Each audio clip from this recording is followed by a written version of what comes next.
मैं come. Please come in. Good morning ma'am. Good morning. बैठिए। Morning. एक छोटा सा परिचय दें आप अपना, बिना अपना नाम बताए। सर मैं सिरोही ज़िले में माउंट आबू की तलेटी पर बसे शहर आबू रोड के गांव मावल का रहने वाला हूँ। मैंने अपनी स्कूलिंग आबू रोड से ही कंप्लीट की है। उसके बाद मैंने अपनी ग्रेजुएशन बीटेक सिविल इंजीनियरिंग में chartered institute of technology Abu road से कंप्लीट की है। और आरएस में यह मेरा फर्स्ट अटेम्प्ट है। गुड। आपने सिविल इंजीनियरिंग करी, यस सर। तो सिविल इंजीनियरिंग और सिविल सर्विसेज यस सर। क्या कॉम्बिनेशन बनाया है आपने? एक्चुअली मैंने जब ट्वेल्थ कंप्लीट की तो उस समय पे मुझे सिविल इंजीनियरिंग करना एक अच्छा ऑप्शन लगा करियर के चॉइस में। पर सिविल इंजीनियरिंग के समय से मुझे करियर एक्सपोजर मिला। उस समय मुझे सिविल सर्विसेज के बारे में जानने को मिला और इस तरफ मेरा रुझान बढ़ा।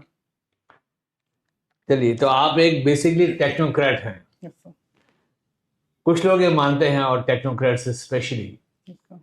कि क्योंकि वो ज़्यादा मेथोडिकल होते हैं, और तो अपने आप को वो बेटर एडमिनिस्ट्रेटर प्रूव करने की कोशिश करता है, मानते भी हैं कि हम बेटर एडमिनिस्ट्रेटर बन सकते हैं। क्या ये सही है?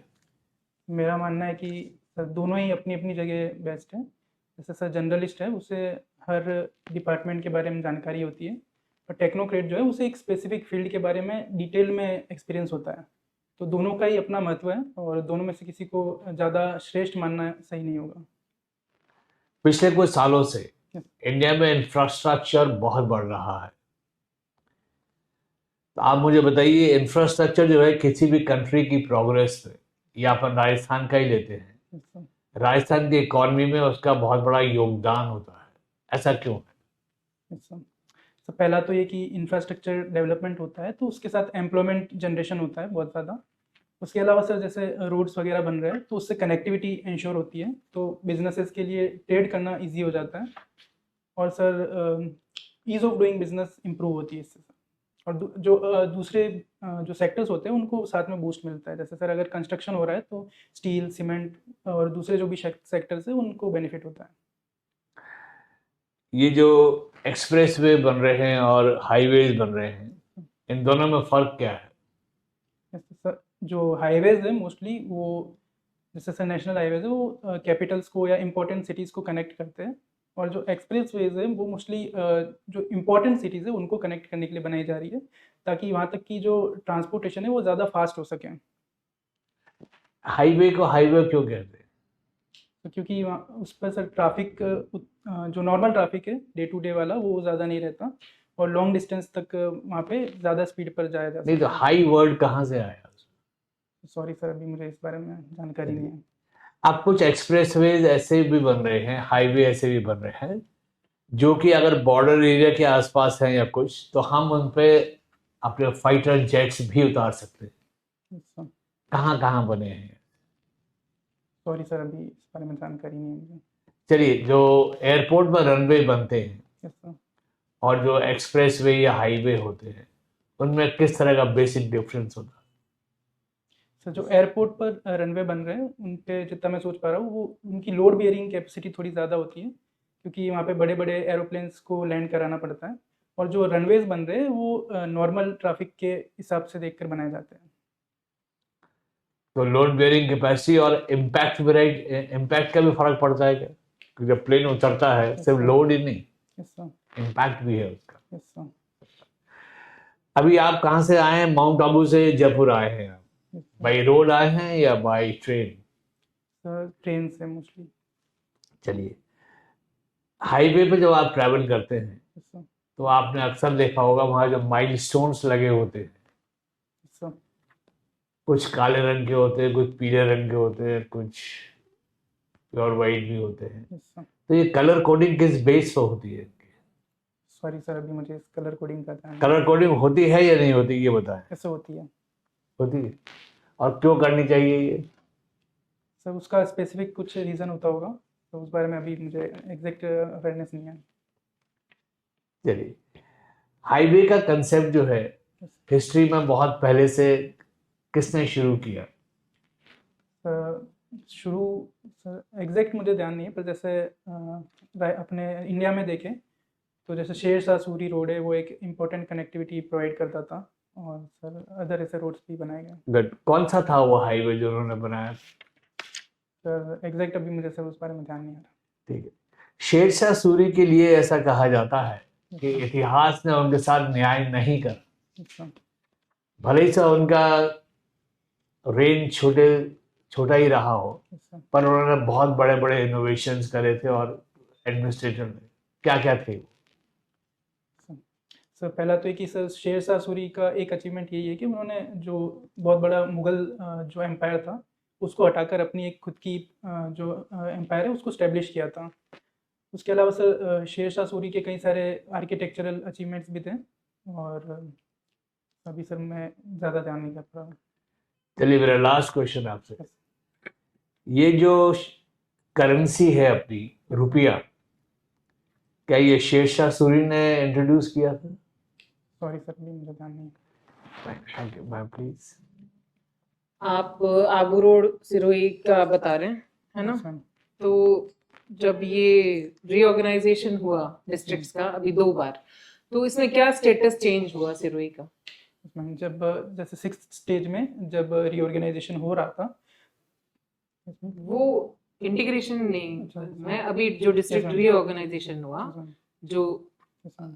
पिछली सरकार और अभी इस वर्तमान सरकार ने किया, उसमें स्टेटस में सिरोही के स्टेटस में कैसे चेंजेस आए? So, मैम सिरोही के स्टेटस में कुछ चेंज नहीं आया, दोनों बार सिरोही बिल्कुल अनचेंजेबल रहा। डिवीजन चेंज नहीं हुआ था?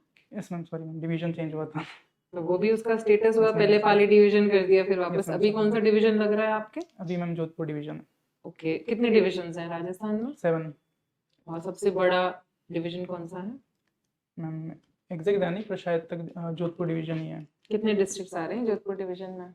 यस मैम, 8 डिस्ट्रिक्ट्स आ रहे हैं। ठीक है, सिरोही, जालोर, पाली, जोधपुर, जैसलमेर, फलौदी, बाड़मेर और बालोतरा। ठीक है। एक डिवीजन की जब अपन बात करते हैं Yes, तो ma'am. बहुत सारे डिस्ट्रिक्ट्स को मिलाकर डिवीजन बना Yes, देते हो। ma'am. तो एक चीज होती है, एक जो भी एंटिटी है उसका पार्ट होता है, वो सब वर्ड यूज लगा देते हैं, ठीक है? फिर लेकिन डिवीजन का जो सब पार्ट होता है उसको तो डिस्ट्रिक्ट बोल रहे हो, फिर डिस्ट्रिक्ट का जो सब पार्ट होता है फिर उसको सब डिवीजन बोल रहे हो, तो थोड़ा सा कॉन्ट्राडिक्टरी नहीं लगता आपको? मैम थोड़ा, मैम एग्जैक्ट अभी इस बारे में ध्यान नहीं। चलिए, सिरोही में सब डिविजन्स कितने हैं आपके? मैम सिरोही में 5 सब डिविजन एंड तहसील्स? तहसील 6 है। ठीक है। जो ब्लॉक होती है जिसका ऑफिसर बीडीओ होता है, ब्लॉक डेवलपमेंट ऑफिसर, तो वो स्पेसिफिकली क्यों उसको एडमिनिस्ट्रेशन की यूनिट बनाया गया है, क्या काम करते हैं वहाँ पे? मैम जैसे ब्लॉक डेवलपमेंट ऑफिसर है, वो पहला तो मैम जो भी विलेज लेवल पे विलेज डेवलपमेंट ऑफिसर होते हैं उनको सुपरविजन करते हैं। उसके अलावा जो भी ब्लॉक के डेवलपमेंट प्रोजेक्ट्स होते हैं उन पे भी उनका सुपरविजन रहता है, और बहुत सारी गवर्नमेंट स्कीम्स है उनका भी वो सुपरविजन करते हैं। चलिए, ठीक है। जैसे नीति आयोग है, यस मैम। वैसे स्टेट में कोई आयोग बनाया गया? अभी मैम ध्यान नहीं मुझे। रीति, RITI सुना नहीं? No ma'am, sorry. Rajasthan institute for transforming. चलिए, ठीक है। जैसे आबू है ना, वो सुना कि ब्रिटिश टाइम से उसको समर कैपिटल बनाया गया Yes, था, ma'am. ठीक है? तो ये अजमेर से सारा सामान लेकर जाते थे, सर्दियों गर्मियों में आबू रहते थे, यस मैम। लेकिन फिर भी अभी तक इतना डेवलपमेंट नहीं हो पाया, तो उन्होंने भी ध्यान नहीं दिया, बाद में गवर्नमेंट्स ने भी ध्यान नहीं दिया, लेफ्ट आउट सा फील नहीं होता आपको? मैम मेरा मानना है कि मैम अभी काफ़ी हद तक इम्प्रूवमेंट हो रहा है। जैसे जो रोड है माउंट आबू तक का, वो भी काफ़ी इम्प्रूव हो गया है, वहाँ पे सेफ्टी भी इंश्योर हो रही है। उसके अलावा बेसिक इंफ्रास्ट्रक्चर भी काफ़ी डेवलप हो गया है माउंट आबू में। ठीक है। इंफ्रास्ट्रक्चर डेवलपमेंट से मुझे याद आता है NGT का इंटरवेंशन रहा था, NGT ने कुछ मना किया था, क्या था? मैम NGT ने 2010 में mount Abu zonal master plan जो था उसको रिजेक्ट कर दिया था। ठीक है। Yes ma'am. तो अभी भी ऐसा सुना जाता है कि माउंट आबू में अगर एक कट्टा सीमेंट भी लेकर जानी है तो आपको परमिशन चाहिए, यस मैम। ऐसा है? Yes ma'am. मैम काफ़ी कंस्ट्रक्शन पर रेस्ट्रिक्शन है माउंट आबू में, क्योंकि मैम इको सेंसिटिव जोन है, वाइल्ड लाइफ वगैरह भी है, इसलिए मैम। तो कंस्ट्रक्शन जो गवर्नमेंट के डेवलपमेंटल कंस्ट्रक्शंस है, तो फिर अभी जो आवास योजना है या फिर घर का रेनोवेशन है वो भी नहीं करवा सकते हो? मैम उसके लिए लॉन्ग प्रोसेस रहता है, पर परमिशंस लेनी पड़ती है, उसके बाद ही वो सैंक्शन होता है।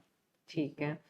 कल्चरली अगर देखा जाए तो आबू रोड वाला जो एरिया है सिरोही का, हालांकि सिरोही बहुत लॉन्ग बेल्ट कवर कर लेता है, यहाँ मारवाड़ तक टच हो जाता है, वहाँ गुजरात तक टच हो जाता है, तो आबू रोड का जो एरिया है वो कल्चरली गुजरात से मिलता जुलता है, लैंग्वेज, खाना पीना, हर चीज का।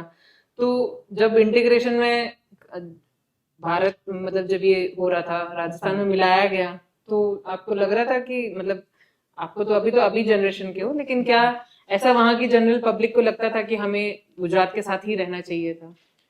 नो मैम, जैसे आबू रोड सिरोही जो है उसका कल्चरली मैम राजस्थान से ज़्यादा लिंक है। मैम यहाँ पे लैंग्वेज भी जो बोली जाती है वो भी राजस्थानी मारवाड़ी बोली जाती है। और उसके अलावा मैम जैसे लोग हैं उन्होंने भी गोकुल भाई भट्ट और माणिक्यलाल वर्मा की लीडरशिप में प्रोटेस्ट किए थे ताकि सिरोही को राजस्थान में ही रखा जाए। तो गुजरात में नहीं जाने का क्या रीजन था?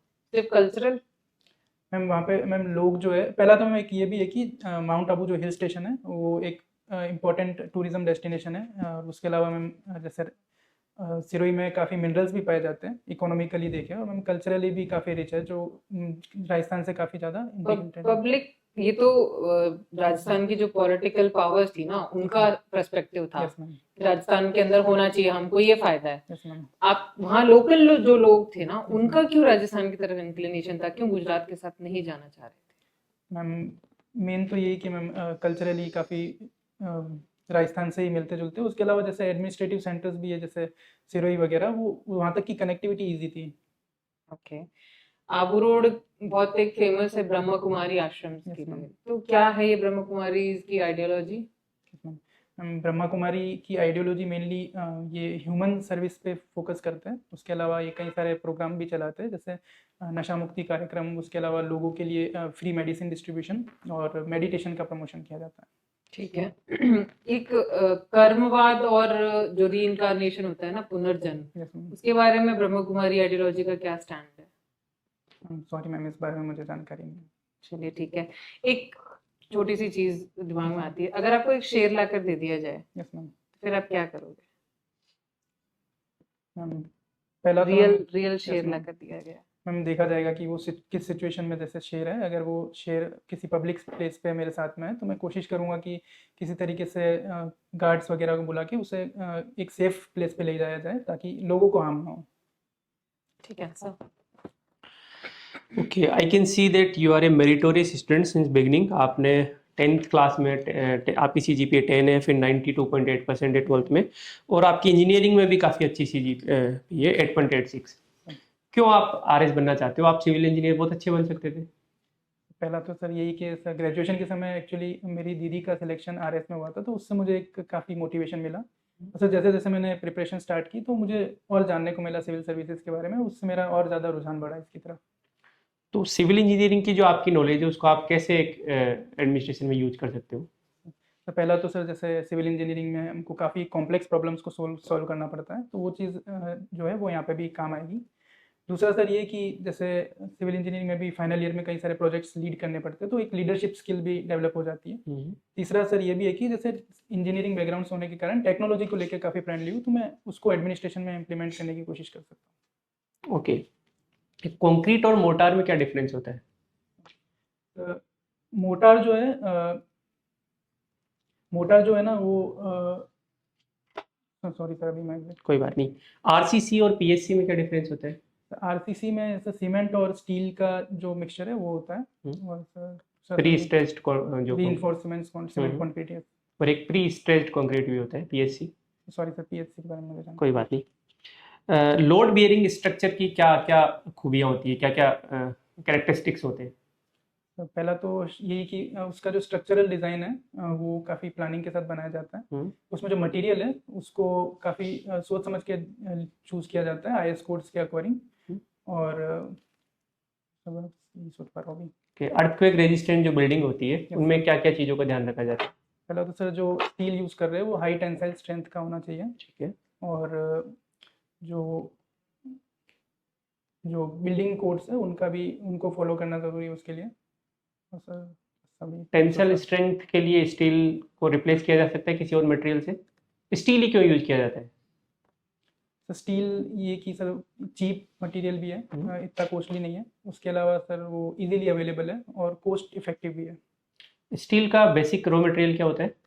आयरन। और आयरन में क्या मिलाया जाता है स्टील बनाने के लिए? एग्जैक्ट ध्यान नहीं, पर जितना मुझे ध्यान आ रहा है शायद सर कार्बन और अदर इम्प्योरिटीज मिलाई जाती है। प्रोसेस पता है आपको आयरन से स्टील बनने की? क्या बोलते हैं No, उसको? कोई बात नहीं। ग्रीन बिल्डिंग्स क्या होती है? ग्रीन बिल्डिंग जो है एनवायरमेंटली सस्टेनेबल वे में बनाई जाती है, और उसमें जो भी वेस्टेज है वो कम से कम रखने की कोशिश होती एक सिविल इंजीनियर का क्या रोल होता है ग्रीन बिल्डिंग डेवलपमेंट में? है। जैसे जो भी मटेरियल यूज़ हो रहा है वो इको फ्रेंडली मटेरियल यूज़ हो, और जैसे कंस्ट्रक्शन के समय डस्ट वगैरह उड़ती है उसके लिए भी काफ़ी प्रोविजंस किए जा सकते हैं। और अलग site is- ओके, अलग अलग ग्रेड की होती है ग्रीन बिल्डिंग, आपको पता है ग्रेडिंग सिस्टम ग्रीन बिल्डिंग का? सर, स्टार रेटिंग्स वगैरह होती है। एक गृह रेटिंग सिस्टम होता है इसके लिए। क्या फुल फॉर्म क्या है गृह की? एग्जैक्ट यानी पर green rating for integrated habitat assessment. कौन ऑर्गेनाइजेशन क्या है इसके पीछे? तो इसके लिए the energy and resource institute. Okay, good. आपकी हॉबी है हाई इंटेंसिटी वर्कआउट। Yes. ये इंडियन कॉन्सेप्ट है या बाहर का है? अच्छा, आईआईटी जो ट्रेनिंग होती है, यूजुअली ऐसा देखा जाता है कि इंडिया ट्रेडिशनली फैट बर्निंग के लिए मेडिटेशन हो गया, योगा हो गया, या फिर वॉकिंग, स्लो एक्सरसाइज को हम प्रमोट करते हैं क्योंकि हमारा जो क्लाइमेट है वो ऐसा है, हम ट्रॉपिक ऑफ कैंसर के आसपास है। एचआईआईटी जो ट्रेनिंग होती है यूजुअली वेस्टर्न कंट्रीज, स्पेशली जो नॉर्डिक कंट्री होती है, उनमें प्रमोट किया जाता है। तो यहाँ पे इसको अडेप्ट करना सही है या गलत है? सब हर चीज़ के कुछ पॉजिटिव भी होते हैं, नेगेटिव भी होते हैं। मेरा मानना है कि जैसे हाई इंटेंसिटी वर्कआउट करते हैं तो इससे पहला तो ये कि जिन लोगों को कोस्ट इफेक्टिव रहना है, उन टाइम इफेक्टिव रहना है, उनके लिए ज़्यादा सही है। दूसरा है कि ये फैट बर्न करना है फास्टली, तो उसके लिए भी ज़्यादा अच्छा एक ऑप्शन है। और सर ये कार्डियोवास्कुलर हेल्थ के लिए भी अच्छा है। बट इससे तो कार्डियक अरेस्ट वगैरह भी हो रहे हैं। तो वो डिपेंड करता है, जैसे अगर किसी को हाई ब्लड प्रेशर या फिर अन्य हार्ट से रिलेटेड प्रॉब्लम है, उन लोगों को ये रिकमेंड नहीं किया जा सकता। ठीक है, आपने फैट बर्निंग बोला, 1 ग्राम फैट में कितनी कैलोरीज होती है? सॉरी सर, अभी मुझे ध्यान नहीं है। और 15 मिनट आप जब ट्रेनिंग करते हो तो कितनी कैलोरीज बर्न कर देते हो? सॉरी सर, कभी मेजर नहीं किया आपने? No, sir, अभी- आजकल मेजर करने के लिए अलग अलग इक्विपमेंट्स आ रहे हैं, स्मार्ट वॉचेज वगैरह आ रही है, तो कभी नहीं किया आपने मेजर? एग्जैक्ट मेजर नहीं किया सर। कौन कौन से मेथड्स आप यूज करते हो एचआईटी ट्रेनिंग में? सर जैसे एक्सरसाइज जो भी है सर मेनली सेम ही रहती है, बस ये है कि जो रेस्ट पीरियड है वो कम हो जाता है, कम हो जाते हैं। और इंटेंसिटी थोड़ी ज़्यादा रहती है। एक्सरसाइज के नाम बताओ एक दो। तो जैसे बेंच प्रेस हो गया, शोल्डर प्रेस हो गया, लेग प्रेस। ठीक है, स्ट्रेंथ ट्रेनिंग और इसमें क्या डिफरेंस होता है हाई इंटेंसिटी ट्रेनिंग में? स्ट्रेंथ ट्रेनिंग में सर जो रेस्ट पीरियड है वो नॉर्मल रहता है, पर हाई इंटेंसिटी वर्कआउट करते हैं तो उसमें रेस्ट पीरियड यूजुअली कम रखा जाता है। मेन यही डिफरेंस। 3 मैक्रोन्यूट्रिएंट्स होते हैं, protein, carbohydrate and fat. Muscle building में सबसे इंपॉर्टेंट मैक्रोन्यूट्रिएंट्स कौन से? तो वैसे तो मसल बिल्डिंग के लिए तीनों का ही बैलेंस ज़रूरी है, पर जैसे मसल रिकवरी के लिए मोस्टली प्रोटीन को ज़्यादा इंपॉर्टेंस दी जाती है, क्योंकि वो मसल की रिकवरी के लिए ज़्यादा ज़रूरी होता है। ठीक है, एक अडल्ट की डाइट में कितना प्रोटीन होना चाहिए पर डे? तो जैसे नॉर्मल जो भी पर्सन है उसको करीब 1 से 1.5 टाइम्स ऑफ बॉडी वेट जितना प्रोटीन लेना चाहिए। इंडियन फूड में ये प्रॉब्लम है कि प्रोटीन की रिक्वायरमेंट्स फुलफिल नहीं हो पाती, क्योंकि यूजुअली जो मोस्टली इंडियंस है वो वेजिटेरियंस होते हैं। तो क्या अल्टरनेटिव है इसके, इस समस्या का कैसे समाधान किया जा सकता है? जैसे इंडियन फूड है उसमें भी सर कई सारे प्रोटीन के अच्छे सोर्स हैं, जैसे? सर दाल कंज्यूम कर सकते हैं, चना जो है उसमें भी प्रोटीन होता है। उसके अलावा सोयाबीन एक काफ़ी अच्छा सोर्स ऑफ प्रोटीन है। 100 ग्राम सोयाबीन में कितना प्रोटीन होता है? तो अराउंड 50 ग्राम्स होता है। 52 ग्राम्स होता है। गुड। बैडमिंटन भी आपकी हॉबी है। शटल्स कितने टाइप की होती है? शटल यूजुअली 2 टाइप की होती है, एक प्लास्टिक की होती है और एक फेदर से बनी हुई होती है। कौन सी ज़्यादा महंगी होती है? सर दोनों डिपेंड करता है सर, मटेरियल कितना किस तरीके का यूज़ हुआ है तो जो फॉर्मल गेम्स होते हैं ओलंपिक, उसमें कौन सी यूज होती है? तो उसमें थॉमस कप और ऊबर कप, इनमें बेसिक डिफरेंस क्या है? तो थॉमस कप जो है ये मेल कॉम्पिटिटर्स के लिए यूज होता है, और ये 1949 में स्टार्ट हुआ था। और जो उबर कप है वो फीमेल कंटेस्टेंट्स के लिए यूज होता है, और ये 1957 में स्टार्ट हुआ था। ठीक है, अभी हाल ही में कौन सी कंट्री का डोमिनेंस है बैडमिंटन में? सब मोस्टली चाइना है, इंडोनेशिया है, साउथ कोरियन कंट्रीज का काफ़ी डोमिनेंस है। एक इंडियन एडमिनिस्ट्रेटर है, वो काफ़ी अच्छा कर रहे हैं बैडमिंटन में, पैरा बैडमिंटन में, उनका नाम बता सकते हो आप? सुहस यतिराज। कहाँ पे है ये अभी? तो ये वैसे कर्नाटका के हैं, बट ये यूपी कैडर में पोस्टेड है। ठीक है, आप एडमिनिस्ट्रेटर बनने के बाद में अपनी हॉबी कंटिन्यू करना चाहोगे? यस सर, जरूर। तो ये हॉबी का क्या रोल है आपके एक अच्छे एडमिनिस्ट्रेटर बनने में? तो जैसे बैडमिंटन का ना, हम्म। तो पहला तो यही कि सर जैसे बैडमिंटन खेलते टाइम हमें क्विक डिसीजंस लेने होते हैं, तो वो चीज़ एडमिनिस्ट्रेशन में हेल्प करेगी। दूसरा ये कि जैसे अगर डबल्स खेल रहे हैं तो उसमें हमें टीम कोऑर्डिनेशन बनाना पड़ता है, तो वो चीज़ भी एडमिनिस्ट्रेशन में काफ़ी हेल्प करेगी। उसके अलावा स्ट्रेटेजी मेकिंग भी एक बैडमिंटन का पार्ट है, तो वो भी एडमिनिस्ट्रेशन के लिए काफ़ी ज़रूरी है। ओके। स्वच्छ भारत मिशन उतना सक्सेसफुल नहीं हो पाया माउंट आबू में, क्या रीजन है? तो मेरा मानना है कि सर काफ़ी हद तक काम हुआ है अच्छा, कई जगह पे टॉयलेट्स भी बने हैं और लोगों में भी अवेयरनेस जागी है, और अभी मेरे ख्याल से और काम की ज़रूरत है इसमें, पर काफ़ी हद तक अच्छा काम चल रहा है। कोई मेजर पर्टिकुलर रीजन याद आ रहा है आपको जिसके कारण वहाँ जो टारगेट से वो पूरे नहीं हो पाए? तो एक तो ये रीज़न हो सकता है कि जैसे अभी टूरिज़्म काफ़ी बढ़ गया है, तो कई बार लोग जो है वो टूरिस्ट प्लेस पर जो कचरा है वो ऐसे ही फेंक देते हैं, तो वो एक कारण हो सकता है। ठीक है, आपकी 2 वीकनेस बताइए। एक वीकनेस मेरी ये रहेगी कि मैं टाइम को लेकर काफ़ी पंक्चुअल हूँ, तो कभी कभार सर टाइम मैनेज अगर कोई दूसरा मतलब टाइम को लेकर पंक्चुअल नहीं तो वो चीज़ मुझे इरिटेट कर सकती है, और अभी एक ही सोच ओके, लास्ट क्वेश्चन है मेरा। जुडिशियल करप्शन अभी न्यूज में है, यस सर। क्या क्या प्रयास किए जाने चाहिए इस समस्या को टैकल करने के लिए? तो पहला तो ये कि जैसे सर एनजेक बॉडी बनाई गई थी, तो उस तरीके से सर जुडिशरी और जो लेजिस्लेचर है दोनों को कोऑर्डिनेशन करके कुछ एक जॉइंट मैकेनिज्म बनाना चाहिए, जिससे जुडिशरी को जुडिशियल अपॉइंटमेंट को देखा जा सके। उसके अलावा जैसे जुडिशरी है उस इस तरीके से के जो केसेस है उनको सीबीआई के तहत उनकी जांच करवाई जा सकती है, और ट्रांसपेरेंसी लाने की बहुत ज़रूरत है। Okay, thank you. एक ग्रीन बिल्डिंग कंसेप्ट होता है सिविल इंजीनियरिंग का, क्या मतलब होता है? तो जैसे जो भी बिल्डिंग कंस्ट्रक्शन कर रहे हैं उसका जो कंस्ट्रक्शन है वो बिल्कुल इकोलॉजिकली और सस्टेनेबल वे में होना चाहिए, वो ग्रीन बिल्डिंग कहलाती है। तो उसके सर्टिफिकेशन के लिए क्या क्या पैरामीटर्स होते हैं? एक चीज़ तो ये होनी चाहिए कि जैसे वहाँ पे रिन्यूएबल एनर्जी का यूज़ हो सकता है, उसके अलावा जैसे वाटर हार्वेस्टिंग सिस्टम है, और जो मटेरियल भी यूज़ हो रहा है कंस्ट्रक्शन के समय भी, जैसे धूल वगैरह उड़ना, तो वो चीज़ कम करी जा सकती क्या है। ये रेट्रोफिट हो सकते हैं? मतलब जैसे कोई एग्जिस्टिंग बिल्डिंग है, यस सर। क्या उसमें कुछ रेनोवेशन कर सकते हैं कि ये ग्रीन बिल्डिंग में कन्वर्ट हो जाए? जैसे कुछ हद तक चीज़ें की जा सकती है, जैसे अगर कोई लाइट के सोर्सेज है तो एनर्जी एफिशिएंट चीज़ें यूज़ की जा सकती हैं, CFLs, LEDs, और वाटर हार्वेस्टिंग सिस्टम इंस्टॉल किया जा सकता है। मेरे लास्ट क्वेश्चन आपसे बैडमिंटन से भी कनेक्टेड है, जनरल स्पोर्ट से भी। Yes sir. ये जो अर्जुन अवार्ड और द्रोणाचार्य अवार्ड होते हैं, यस सर। ये किन किन को अलॉट होते अवार्ड दिए जाते हैं, और बैडमिंटन में किन को मिले हैं? सर ये मोस्टली सर एग्जैक्ट ध्यान नहीं, पर जैसे ओलंपिक पैरा ओलंपिक के जो विनर्स है वो, उसके अलावा जो चैंपियनशिप्स होती है और कॉमनवेल्थ एशियन गेम्स के विनर्स को दिया जाता है, और बैडमिंटन में साइना नेहवाल को मिल चुका है, उसके अलावा PV सिंधु को भी मिल चुका है। थैंक यू, आपका इंटरव्यू पूरा हुआ, आप जा सकते हैं। Thank you sir. Thank you ma'am. Thank you.